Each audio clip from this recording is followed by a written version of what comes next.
नमस्कार दोस्तों, मैं आर सरकार। करंट अफेयर्स के इस नए वीडियो में आप सभी का स्वागत है। आज हम करंट अफेयर्स के जिन जिन टॉपिक को देखेंगे कि उसका सार देख लें। देखिए, आज हम लोग देखेंगे डार्क ईगल क्या होता है, पर्यावरणीय विकास हेतु ऋण, पर्यावरणीय विकास हेतु ऋण क्या क्या, किस सेक्टर में पर्यावरण विकास के लिए जो है ऋण उपलब्ध कराया जा रहा है।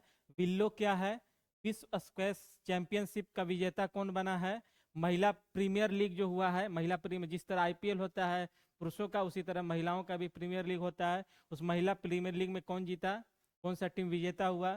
सैयद मुश्ताक अली ट्रॉफी का विजेता कौन है।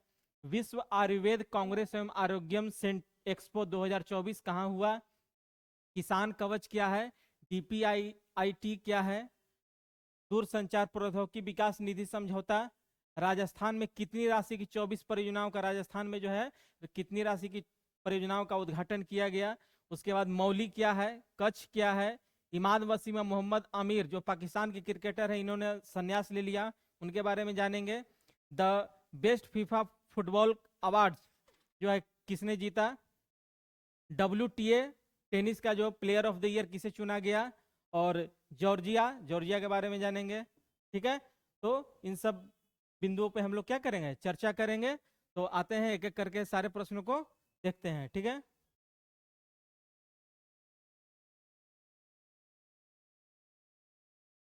देखिए पहला प्रश्न है, डार्क ईगल नामक हाइपरसोनिक मिसाइल किस देश ने विकसित किया। पूछा जा रहा है कि डार्क ईगल नामक हाइपरसोनिक मिसाइल किस देश ने विकसित किया। तो यह जो है डार्क ईगल नामक सुपरसोनिक मिसाइल जो है वह संयुक्त राज्य अमेरिका ने विकसित किया। किसने विकसित किया, यूएसए, संयुक्त राज्य अमेरिका। ठीक है, यह जो है हाइपरसोनिक मिसाइल जो है एक लंबी दूरी का हाइपरसोनिक मिसाइल है, लंबी दूरी का हाइपरसोनिक मिसाइल है। इसका विकास किसने किया, यूएसए, संयुक्त राज्य अमेरिका ने किया है। और यह जो है इसका परीक्षण स्थल कौन सा था, तो cap Canaveral space force station Florida America में जो स्थित है वहां हुआ। इसका उद्देश्य क्या है कि रूस का जो हाइपरसोनिक मिसाइल है S-300V4, कौन सा, S-300V4, S-400, S-500 जो है उसके जैसे उन्नत वायु रक्षा प्रणालियों का मुकाबला करना, इसका उद्देश्य। डार्क ईगल नामक जो है यह सुपरसोनिक मिसाइल जो है, यह जो है रूस के S-300V4, S-400, S-500 की तरह जो है होगा। ठीक है, जो रक्षा के क्षेत्र में जो है अमेरिका का क्या करेगा, अमेरिका का तरफ से इसको उतारा जा सकता है अगर युद्ध हुआ तो। इसकी गति जो है वह ध्वनि की गति से भी कई गुना अधिक है। यह जो इसकी जो गति होगी, मारने की जो गति होगी, वह जो है ध्वनि की जो गति है उससे भी बहुत ज्यादा गुना अधिक है। और ध्वनि की गति क्या होती है, 340 मीटर प्रति सेकंड होती है ध्वनि की गति। ठीक है, यह एक हाइपरसोनिक ग्लाइड तकनीक की मदद से अपने लक्ष्य पर सटीक हमले करने में सक्षम है। यह जो डार्क ईगल है यह सटीक हमले करने में क्या है, सक्षम है। यानी कि जो लक्ष्य दिया जाएगा, कमांड दिया जाएगा जिस लक्ष्य को टारगेट करने के लिए, वही लक्ष्य पर यह क्या करेगा, टारगेट करेगा और एकदम सटीक टारगेट करेगा, इधर उधर कुछ नहीं करेगा। ठीक है, ये इसकी गति, ध्वनि की गति देखिए मैक 1, मैक 2, मैक 3 होता है। ठीक है, तो ध्वनि की गति मैक 1 अर्थात 340 मीटर प्रति सेकंड होती है। और यह जो डार्क ईगल सुपरसोनिक मिसाइल है, यह ध्वनि की गति से भी क्या होगी, बहुत अधिक गुना तेज इसकी गति होगी। ठीक है, जब ध्वनि की गति मैक 03 होती है तब वह सुपरसोनिक कहलाती है। देखिए हाइपरसोनिक होता है, सुपरसोनिक होता है, सोनिक होता है। तो जब मैक मैक 3 होगा तब वह जो है सुपरसोनिक कहलाएगा। क्या कहलाएगा, सुपरसोनिक कहलाएगा। ठीक है, और जब ध्वनि की गति मैक 5 हो जाए, मैक 5 हो जाए तब यह हाइपरसोनिक हो जाएगा। क्या हो जाएगा, हाइपरसोनिक। यानी कि मैक 3 होगा तो सुपरसोनिक, मैक 5 होगा तो हाइपरसोनिक। और ध्वनि की गति क्या होती है, मैक 1 होती है जो 340 मीटर प्रति सेकंड। अब मैक 3, मैक 5 आप इस तरह से मैक 2 सबकी गति, क्योंकि मैक 1 का पता है 340 मीटर प्रति सेकंड, तो 2 का उसका डबल हो जाएगा। इस तरह से उसकी गति को हम लोग क्या कर सकते हैं, निकाल सकते हैं। तो क्या हुआ, डार्क ईगल क्या है, डार्क ईगल जो है यूएसए के द्वारा जो है एक सुपरसोनिक मिसाइल है, जिसका परीक्षण जो है कैप केनेवरल से किया गया था, ठीक है। और यह रूस का जो सुपरसोनिक मिसाइल है उससे भी बेहतर है या उसी तरह का है, ठीक है। नेक्स्ट प्रश्न, नेक्स्ट प्रश्न है, एशियाई विकास बैंक ने भारत में पर्यावरणीय रूप से टिकाऊ बुनियादी ढांचे के विकास के लिए कितना ऋण स्वीकृत किया है। देखिए, एशियाई विकास बैंक जो है एशिया के जो देश हैं उन देशों में अलग अलग क्षेत्रों में, ऐसा नहीं है कि सिर्फ पर्यावरण के क्षेत्र में, पर्यावरण के क्षेत्र में, सड़क के क्षेत्र में, कृषि के क्षेत्र में, अलग अलग क्षेत्रों में जो है या अलग अलग राज्यों में जो प्रोजेक्ट होते हैं उसमें क्या करता है एशियाई विकास बैंक जो है उसको ऋण देती है उस परियोजना को क्या करने के लिए, बढ़ाने के लिए, आगे ज्यादा से ज्यादा उसे कारगर बनाने के लिए। तो अभी जो है एशियाई विकास बैंक जो है वह भारत में पर्यावरण को, पर्यावरण की समस्या पूरे विश्व में है, भारत के साथ साथ पूरे विश्व में है, तो उस पर्यावरणीय समस्या के पर्यावरणीय रूप से टिकाऊ बुनियादी ढांचे यानी कि जो भी इंफ्रास्ट्रक्चर का कार्य चल रहा है उसमें जो है वह पर्यावरण के अनुकूल हो, उसी के लिए जो है, उसी के विकास के लिए जो है ऋण स्वीकृत किया है। और यह ऋण की राशि जो होगी वह $500 मिलियन होगी। कितना होगी, $500 मिलियन होगी, ठीक है। देखिए, पर्यावरणीय विकास हेतु ऋण राशि कितनी मिली, $500 मिलियन। कौन सा दिया देश, कौन सा बैंक दिया, तो एशियाई विकास बैंक, जो एशिया के जो देश है उस एशिया में, एशिया के देश में, जैसे भारत एशिया में है तो भारत के अलग अलग राज्यों में भी देता है, लेकिन यह ऋण $500 मिलियन की जो ऋण है यह भारत को प्रदान की गई है, ठीक है। इसका प्राप्तकर्ता कौन है, यानी कि किसको मिला है यह ऋण, India infrastructure finance company limited का। और उद्देश्य क्या है, उद्देश्य अभी मैंने बताया कि पर्यावरणीय दृष्टि से जो है बेहतर इंफ्रास्ट्रक्चर को बेहतर करना पर्यावरण के हिसाब से। इस राशि का उपयोग ग्रीन फील्ड परियोजना एवं ब्राउन फील्ड परियोजना के लिए किया जाएगा। यह जो एडीबी जो है, यह जो ऋण दिया है, यह ग्रीन फील्ड परियोजना और ब्राउन फील्ड परियोजना के लिए। तो ग्रीन फील्ड परियोजना और ब्राउन फील्ड परियोजना में क्या अंतर है कि ग्रीन फील्ड परियोजना जो है वह नए नए जो योजनाएं होती है उसे ग्रीन फील्ड परियोजना कहते हैं। जैसे बहुत सारे न्यूज सुनते होंगे तो न्यूज में बताता है कि यह जो है ग्रीन फील्ड परियोजना के तहत हुआ। तो ग्रीन फील्ड परियोजना का मतलब होता है कि नई योजना, और ब्राउन फील्ड परियोजना कि जो परियोजना चल रही है उसी में फिर से इन्वेस्ट करना, वह ब्राउन फील्ड परियोजना होगा। जैसे कोई योजना चल रही है उसमें कुछ राशि की कमी हो जाए या फिर उसको और बेहतर तरीके से इंप्लीमेंट करना है, तब उसमें और भी राशि बढ़ाई जाती है, उसको और भी नए नए उसमें तरीके अपनाए जाते हैं, तो उसको बोलते हैं कौन सा परियोजना, ब्राउन फील्ड परियोजना। तो इस राशि का पर्यावरणीय विकास के लिए जिस राशि का प्रयोग किया जाएगा वह ग्रीन फील्ड परियोजना और ब्राउन फील्ड दोनों के लिए किया जाएगा। एशियाई विकास बैंक जो है इसकी स्थापना 19 दिसंबर 1966 को हुई थी। कब हुई थी, 19 दिसंबर 1966 को। और इसका मुख्यालय कहाँ है, फिलीपींस। और फिलीपींस में भी एक जगह है मंडलुयोंग जगह, कौन सा जगह, मंडलुयोंग जगह, ठीक है, फिलीपींस में। और एडीबी के जो है पहले भी मैंने बताया था अध्यक्ष कौन है, मसातो कांडा। एडीबी के अध्यक्ष कौन है, एशियाई विकास बैंक के अध्यक्ष कौन है, मसातो कांडा, याद रखिएगा। और इसका उद्देश्य क्या है कि एशिया के जो देश हैं एशियाई देशों के आर्थिक विकास में क्या करना, मदद करना। किसका, एशियाई विकास बैंक का है उद्देश्य। नेक्स्ट प्रश्न है, गूगल की नवीनतम क्वांटम चिप का नाम क्या है। देखिए, गूगल जो है एक क्वांटम चिप विकसित किया है जिसका नाम है विल्लो। क्या नाम है उसका, गूगल के द्वारा जो क्वांटम चिप विकसित किया गया है उसका नाम है विल्लो। देखिए, क्वांटम फिजिक्स के अंतर्गत आता है, क्वांटम मैकेनिक्स होता है, ठीक है ना। तो विल्लो क्या है, एक क्वांटम चिप है। क्या है, क्वांटम चिप। क्वांटम चिप में क्या है कि यह जो है इतनी तेज गति से जो है किसी भी समस्या का समाधान कर सकता है, ठीक है, बहुत ही कम समय में। जितना भी जटिल समस्या हो उस समस्या को कम समय में यह क्या कर सकता है, हल कर सकता है, ठीक है। यही क्वांटम चिप की क्या होगी, विशेषता होगी। और यह क्वांटम चिप जो है, विल्लो नाम की जो क्वांटम चिप है, इसे किसके द्वारा विकसित किया गया है, गूगल के द्वारा, ठीक है। आप लोग कोई भी कार्य करते होंगे उसमें गूगल जो है, किसी भी चीज को सर्च करना है तो गूगल सर्च इंजन है, गूगल में जाते हैं सर्च करते हैं, तो गूगल जो है एक ऐसी तरह का क्वांटम चिप विकसित किया है। इसे कैलिफोर्निया के सांता बारबरा स्थित कंपनी के क्वांटम लैब में विकसित किया गया है। यानी कि बिल्लो जो है इसे कहां विकसित किया गया, कैलिफोर्निया का सांता बारबरा कंपनी है, उसी कंपनी के द्वारा यह विल्लो क्वांटम चिप जो है विकसित किया गया है। यह किसी भी समस्या को 5 मिनट से कम समय में हल कर सकता है। अभी मैंने बताया कि यह जो है क्या करेगा कि जो भी समस्या है उस समस्या का बहुत ही अल्प समय में जो है उसका क्या करेगा, समाधान कर देगा। इसीलिए इस विल्लो को जो है सुपर ब्रेन भी कहा जाता है। क्या कहा जाएगा, सुपर ब्रेन। तो क्या है कि सिंपल सा है कि विल्लो जो है एक क्वांटम चिप है, और यह क्वांटम चिप किसके द्वारा विकसित किया गया, कैलिफोर्निया के शांत 12 कंपनी के द्वारा। ठीक है, नेक्स्ट प्रश्न है, विश्व स्क्वैश टीम चैंपियनशिप का आयोजन कहाँ हुआ। देखिए स्क्वैश एक खेल है, वह उसका चैंपियनशिप का आयोजन जो है हांगकांग चीन में हुआ। ठीक है ना, यह इसका आयोजन हांगकांग फुटबॉल क्लब हांगकांग में किया गया। पुरुष वर्ष के विजेता में मिस्र देश था, उप विजेता इंग्लैंड रहा, यानी कि मिस्र जीता और इंग्लैंड हारा। ठीक है, महिला वर्ग विजेता में भी मिस्र रहा, यानी पुरुष वर्ग विजेता टीम भी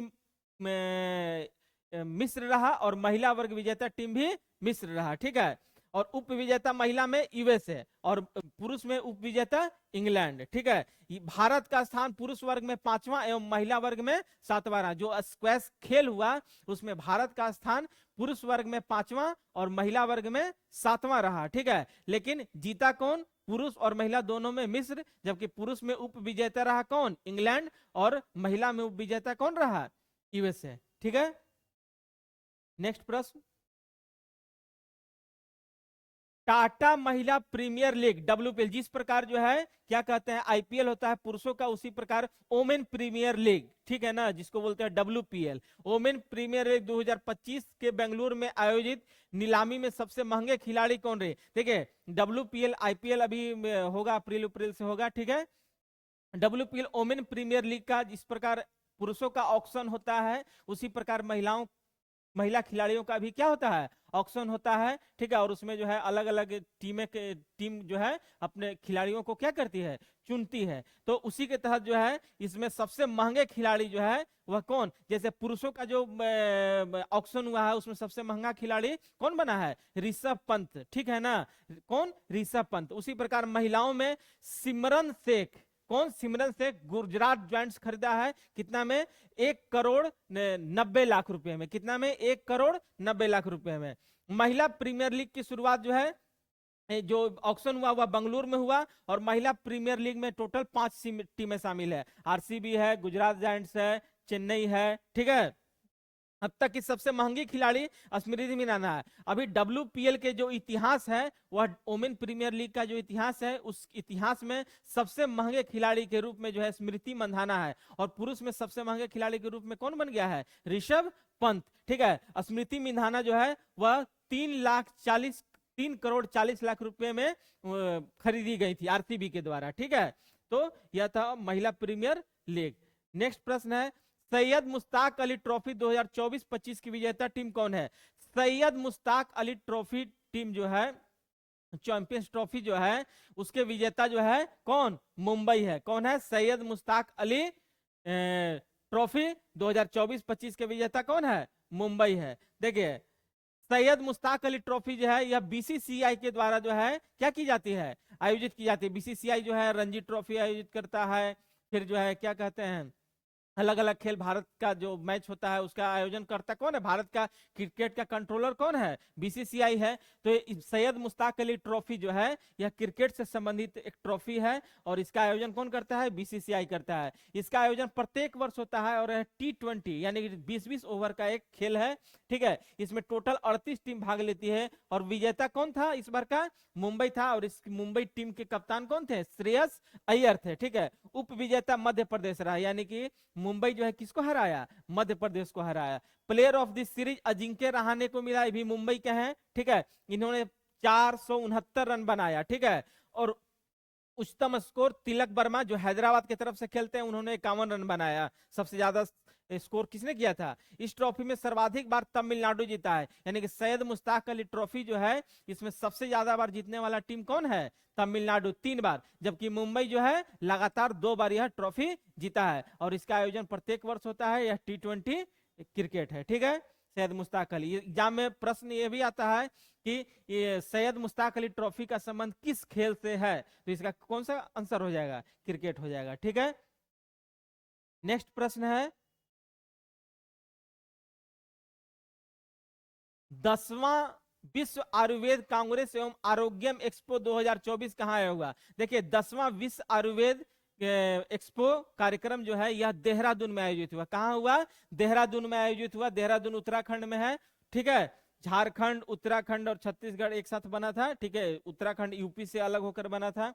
इसका विषय क्या था? डिजिटल स्वास्थ्य आयुर्वेद का एक परिप्रेक्ष्य, ठीक है। इस एक्सपो आयुर्वेद एक्सपो आयोजित करने का उद्देश्य था कि आयुर्वेद को बढ़ावा देना और उसको जो है स्वास्थ्य विश्व लेवल पर जो है आयुर्वेद को क्या करना, प्रचारित प्रसारित कराना और इससे क्या फायदे हैं उसके बारे में बताना। और इसी के लिए जो है आयुर्वेद एक्सपो का क्या हुआ, आयोजन हुआ। तो उद्देश्य क्या था? वैश्विक पटल पर आयुर्वेद को बढ़ावा देना तथा उससे अस्थायी व समग्र स्वास्थ्य सेवा प्रणाली के रूप में विकसित करना है। यानी कि आयुर्वेद को स्वास्थ्य के रूप में जो है, स्वस्थ समग्र प्रणाली के रूप में जो है इसे आयुर्वेद को क्या करना है, जिस प्रकार एलोपैथी है उसी प्रकार जो है आयुर्वेद को भी क्या करना है, बढ़ावा देना है, जिससे इसको मुख्य धारा में, स्वास्थ्य के मुख्य धारा में इसे क्या किया जाए, जोड़ा जा सके। इसी के लिए आयुर्वेद कांग्रेस का क्या हुआ, एक्सपो का आयोजन हुआ। और यह आयोजन कहाँ हुआ? देहरादून में हुआ, ठीक है। नेक्स्ट प्रश्न देखिए, भारत का पहला कीटनाशक रोधी बॉडी सूट। देखिए भारत का पहला कीटनाशक रोधी बॉडी सूट। देखिए अब क्या होगा कि एक प्रकार का सूट विकसित किया गया है, यानी वस्त्र विकसित किया गया किसानों के लिए, जो कीटनाशक जो छिड़काव होता है खेतों में, उससे किसानों को हानि नहीं पहुंचे, उनके शरीर को किसी प्रकार का हानि या उनको स्वास्थ्य संबंधी कोई समस्या ना हो, उसी के लिए एक कीटनाशक रोधी बॉडी सूट विकसित किया गया है, जिसका नाम क्या रखा गया है? किसान कवच। क्या नाम रखा गया है?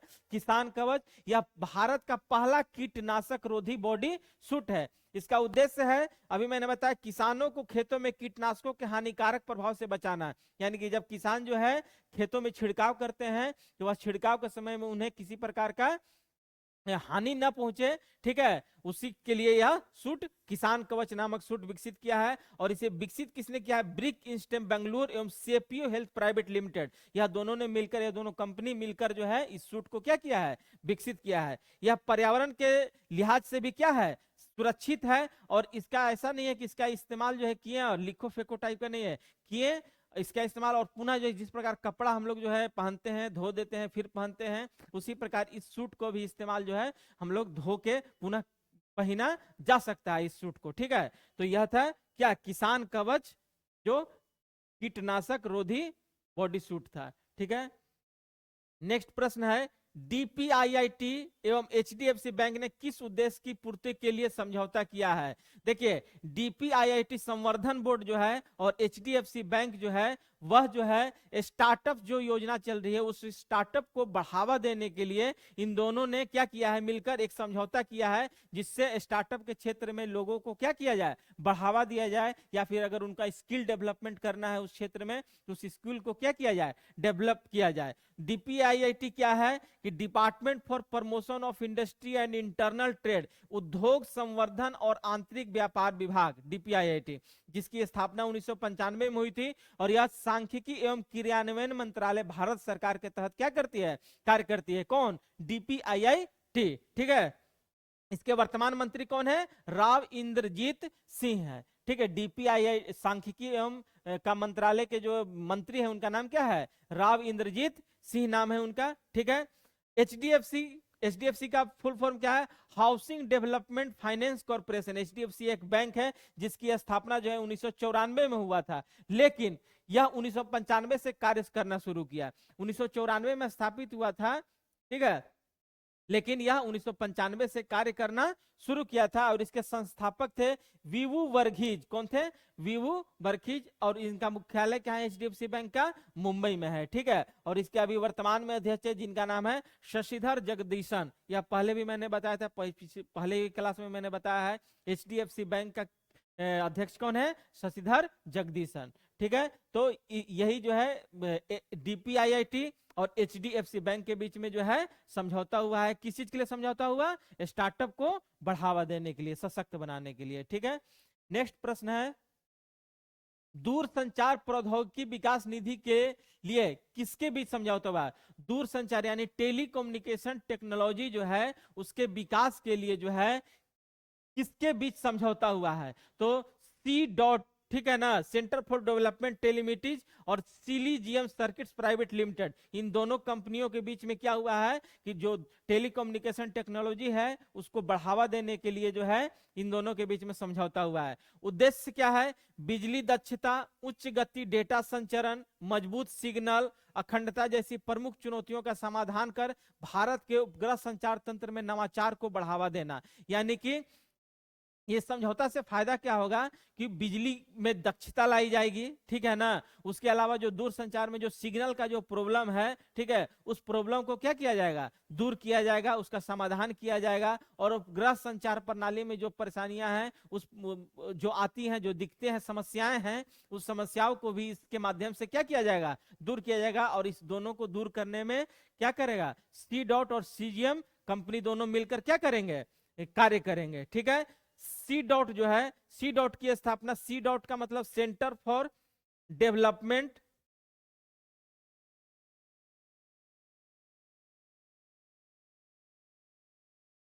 Centre for development of telematics, स्थापना इसका कब हुआ? सी डॉट का, सी डॉट का 1984 में हुआ। कब हुआ? 1984। और इसके संस्थापक कौन है? सैम पित्रोदा। कौन है? सैम पित्रोदा। कार्य क्षेत्र क्या सी डॉट का? दूर संचार प्रौद्योगिकी उत्पादों और सेवाओं के संबंधों में काम करना, ठीक है। यानी दूर संचार के क्षेत्र में सैम पित्रोदा की कंपनी है या काम करती है दूर संचार के क्षेत्र में, ठीक है। तो यह था क्या? दूर संचार प्रौद्योगिकी निधि जिसके बीच समझौता हुआ है, ठीक है। नेक्स्ट प्रश्न है, प्रधानमंत्री नरेंद्र मोदी ने हाल में राजस्थान में कितनी राशि की 24 परियोजनाओं का उद्घाटन किया है? देखिए, प्रधानमंत्री के द्वारा राजस्थान में अलग अलग क्षेत्रों में जो है विकास कार्य हुआ के लिए उद्घाटन किया गया है। कुल 24 परियोजनाओं का उद्घाटन किया गया है, जिसमें राशि 46,300 करोड़ रुपए प्रदान की गई है, जिसके तहत जो है राजस्थान सरकार ऊर्जा के क्षेत्र में, सड़क के क्षेत्र में, रेलवे के क्षेत्र में क्या किया है? इस राशि को खर्च करेगा और उसका क्या करेगा? विकास करेगा।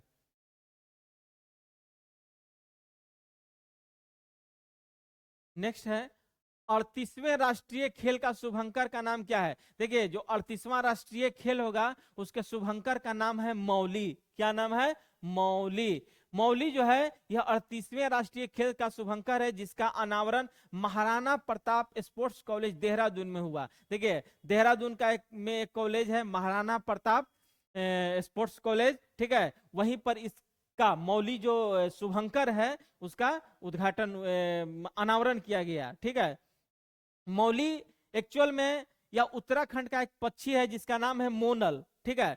उत्तराखंड का एक पक्षी है मोनल, जिसका जुड़ाव वहां के लोगों के साथ बहुत ज्यादा है, और उसी के नाम से यह राष्ट्रीय खेल का आयोजन जो है देहरादून में होने वाला है। इसीलिए जो है वहां का मोनल जो पक्षी है उसी पक्षी के नाम से 38वें राष्ट्रीय खेल का शुभंकर का नाम मौली रखा गया है, ठीक है। और टैगलाइन क्या है 38वां राष्ट्रीय खेल का? संकल्प से शिखर तक।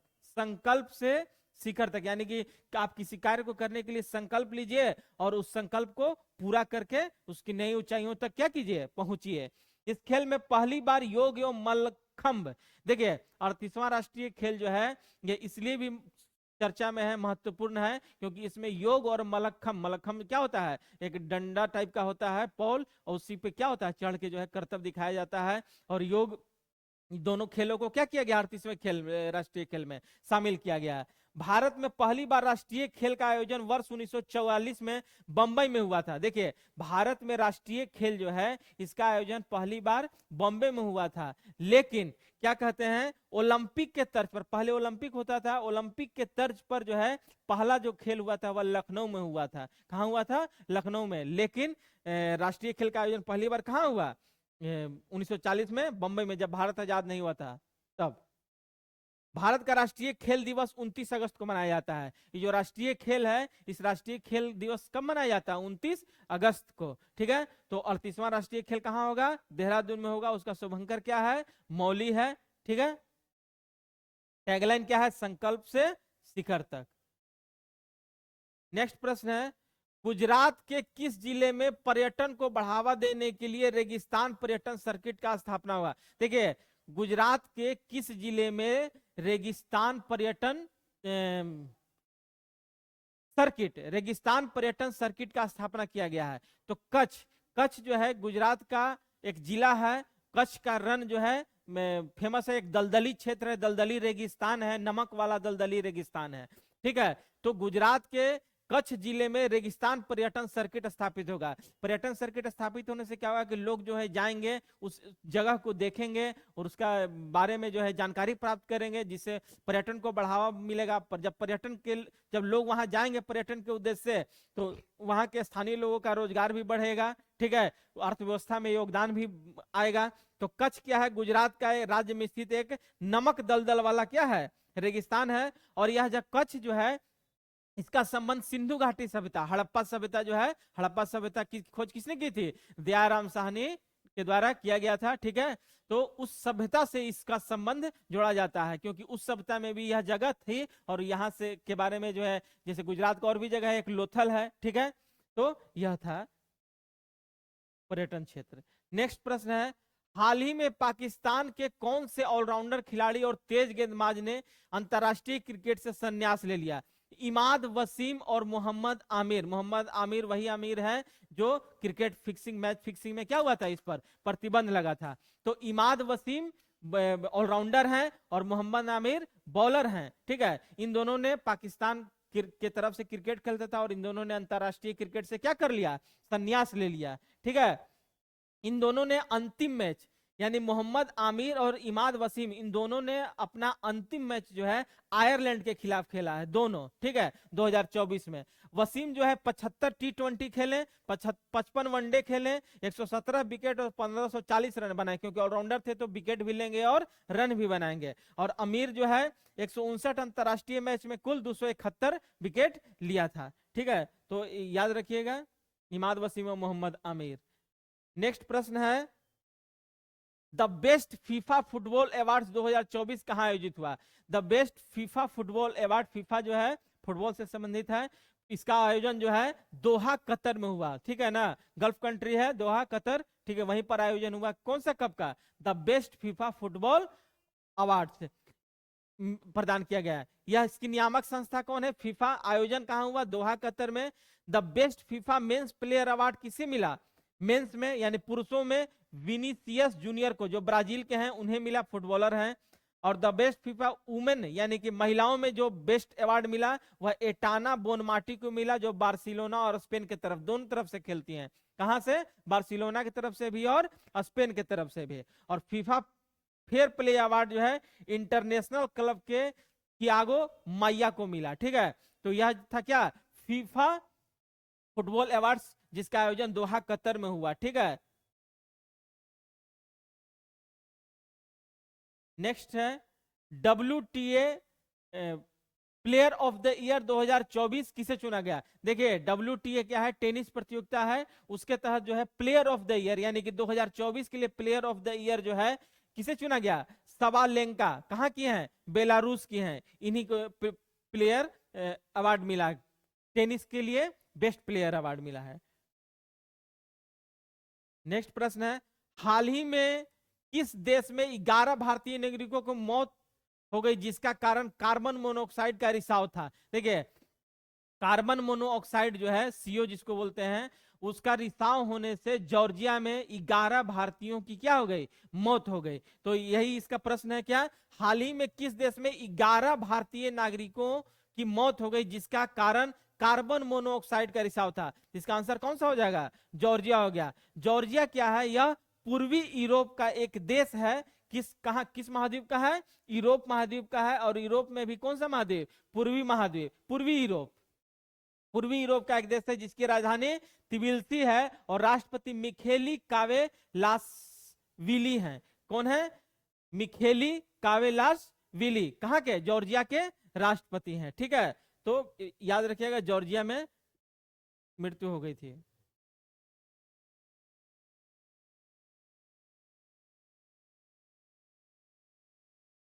नेक्स्ट प्रश्न है, भारत विश्व में स्मार्टफोन का कौन सा सबसे बड़ा निर्यातक देश है? देखिए, भारत जो है पहले स्मार्टफोन का निर्यात नहीं आयात करता था और निर्यात में 29वें नंबर पे था। लेकिन इस वर्ष 2024 के अनुसार जो है भारत स्मार्टफोन के निर्यात में विश्व में तीसरे स्थान पर आ गया है। किस स्थान पे आ गया है?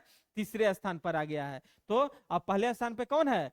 चीन है, ठीक है, साउथ कोरिया है, फिर कौन सा देश आ गया? भारत आ गया। ठीक है, याद रखिएगा कि स्मार्टफोन के निर्यात में जो है तीसरे स्थान पर है। और हार मानने से पहले एक बार और प्रयास करने के लिए सोचना चाहिए। आज का कोट है, हार मानने से पहले एक बार और प्रयास करने की सोचिए। यानी कि कभी भी जो है हार नहीं मानना चाहिए। अच्छे से तैयारी कीजिएगा तो हार नहीं मानिए, और इस बार नहीं हुआ तो अगले बार होगा, तैयारी कीजिए। इसलिए और अगर हमारा ऑफलाइन सेंटर ज्वाइन करना चाहते हैं तो GK GS English reasoning math सब होता है। ठीक है, बीपीएससी, बिहार दरोगा, state PCS, Bihar SSC, BPSC teacher, bank, SSC, railway, सभी के लिए उपलब्ध है। PT plus mains, live plus recorded, online offline सारा। और एड्रेस है near Rimjhim hotel, corner of Ramna road, Naya Tola, भिकना पहाड़ी। और कॉन्टैक्ट नंबर है, कॉन्टैक्ट करके आप जो है ज्यादा जानकारी ले सकते हैं। ठीक है, और इन्हीं बातों के साथ हार मानने से पहले एक बार और प्रयास करने की सोचे। नमस्कार।